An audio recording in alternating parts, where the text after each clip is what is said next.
एक बूढ़ी माँ की दर्द भरी कहानी। 3 साल हो चुके थे बेटे को अपने घर छोड़कर विदेश में बसे हुए। इन 3 सालों में बूढ़ी माँ और उस ज़्यादा बूढ़ी हो गई थी। 75 वर्ष की उम्र में सुलोचना देवी की याददाश्त काफ़ी कमज़ोर होती जा रही थी। उन्हें रोज़मर्रा की चीज़ें याद न रहती, लेकिन जो उन्हें हमेशा याद रहता वह उनका बेटा। दिन हो या रात हो, पल पल भी ऐसा न होता जब उन्हें अपने बेटे की याद न आती। दूसरी तरफ बेटा था, जो साल भर में एक आध बार अपनी माँ को फ़ोन कर लिया करता था और 2 मिनट से ज़्यादा बातें भी नहीं करता। फिर भी यह बूढ़ी माँ टकटकी लगाए अपने बेटे का इंतज़ार करती रहती। एक दिन बेटे का विदेश से फ़ोन आया। हेलो, सुन रही हो ना माँ? अनिल बोल रहा हूँ। तुम्हारा बेटा कैसी हो? माँ मैं ठीक हूँ। बेटा तुम बहू और पोता कैसे हैं? माँ ने पूछा। सब अच्छे हैं माँ, मैं अगले हफ्ते गाँव आ रहा हूँ माँ तुम्हें लेने। अब हम सब साथ में ही लंदन में रहेंगे। माँ तुम्हारी बहू कह रही थी माँ को यहाँ पर लेकर आओ, बेचारी अकेले वहाँ परेशान होती होगी, बेटे ने कहा। माँ की बूढ़ी सूखी आंखों में आंसुओं से भीग गई।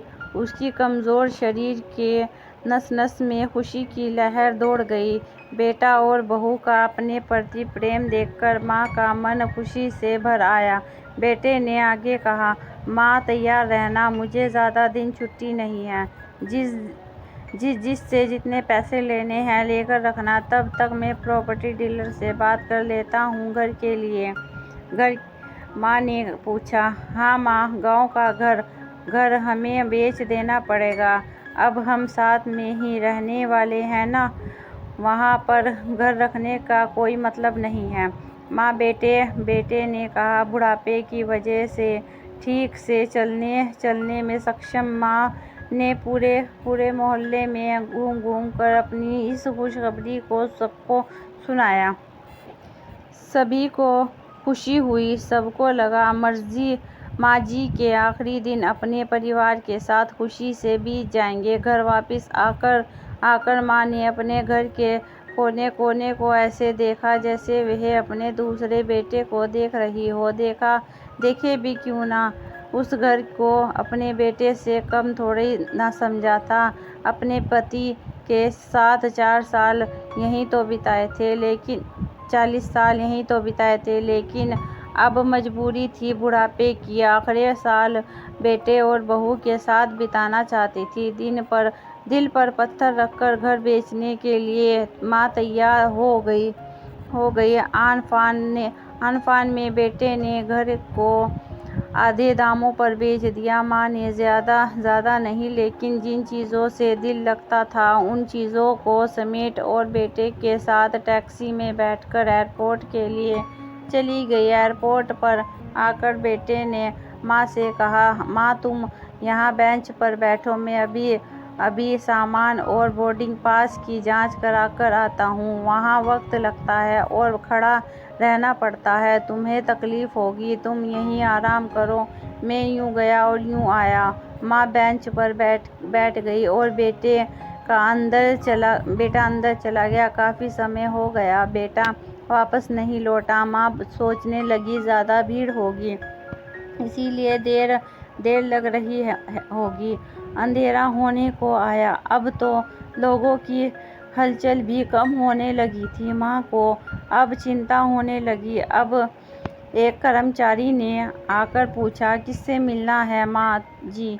आपको यहाँ पर क्यों बैठी हो? डरती हुई आवाज़ में सुलोचना देवी बोली, मेरा बेटा अंदर सामान की जांच कराने गया है, लंदन जा रहे हैं हम। क्या नाम है आपके बेटे का? कर्मचारी ने पूछा। अनिल नाम है मेरे बेटे का, सुलोचना देवी ने बताया। कर्मचारी अंदर गया और थोड़ी देर बाद बाहर लौटा। उसने सुलोचना देवी से कहा, माँ जी लंदन जाने वाली फ़्लाइट तो दोपहर ही जा चुकी है और आपका बेटा भी उस फ्लाइट में बैठकर लंदन जा चुका है। अब आपका यहाँ बैठने का कोई मतलब नहीं है। आप भी अपने घर चली जाएं। क्या जा चुका है और मैं घर जाऊं। घर माँ की आंखों में आंसुओं के सैलाब उठने लगे। जैसे तैसे मैं माँ घर पहुंची तो अब उसका नहीं था, बिक चुका था। वो वहीं बरामदे में तुलसी के पास सो गई। घर के नए मालिक को उस पर दया आई तो एक कमरा किराए से उसको दे दिया। पेंशन के पैसों से खाना और किराए का बंदोबस्त हो जाता था। दिन बीतते गए। कुछ दिनों के बाद के नए मालिक ने सुलोचना देवी से कहा, माँ जी, आप अपने रिश्तेदारों के यहाँ पर जाकर क्यों नहीं रहती हैं? इस उम्र में आपके लिए वही अच्छा होगा।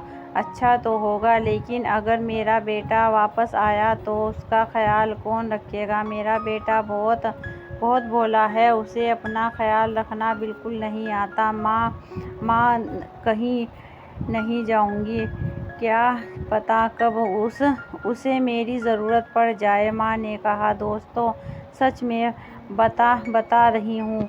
माँ की ऐसी बातें सुनकर मेरी आंखों में आंसू आ गए। किसी ने सच ही कहा है, पूत अपूत हो सकता है, लेकिन माता कभी कुमाता नहीं होती। दोस्तों, अगर आप सभी से हाथ जोड़कर विनती करती हूँ, अपने माता पिता की जितनी हो सके सेवा करना, उनके साथ कभी बुरा बर्ताव मत करना। अगर आपको हमारी कहानी पसंद आई हो तो लाइक कीजिए, शेयर कीजिए, सब्सक्राइब कीजिए दूसरी कहानी के लिए।